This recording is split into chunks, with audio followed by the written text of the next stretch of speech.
This exercise is going to be an end range liftoff for wrist flexion. So this is where we're building some of the active mobility and strength and trying to capture some of your passive flexibility range of motion and turn it into usable mobility and strength.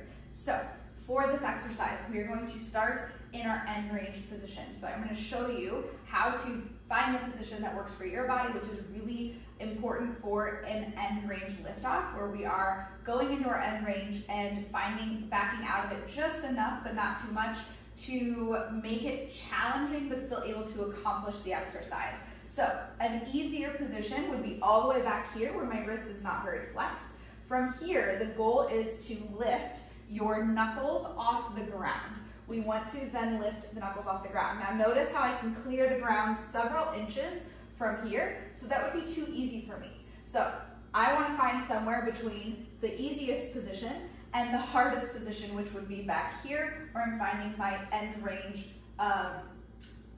of motion, and I can't lift my knuckles off the ground at all. So I'm going to find the position where I'm able to do the motion, but it's really challenging, and I can only lift my knuckles a fraction of an inch off the ground, and then parachute it back down. Now the actual exercise is contracting all of the underside forearm stuff, then ramping them up and trying to lift and flex the wrist, holding that position for 3 to 5 seconds, and parachuting back down. If you're unable to do that without compensating by bending the elbow, lifting the shoulder, leaning away, or leaning forwards, then we need to go into a little bit of an easier position to do the exercise. A lot of people will compensate this way. You should feel like you are able to load all of the forearm a lot, like it is, these muscles might be cramping, they're working really hard, but it should not be painful at all, so please don't push into pain. When you have accomplished the amount of reps for that exercise, you should feel fatigued. As your body gets stronger, you should feel like you're able to do more and progress into a harder position, more upright.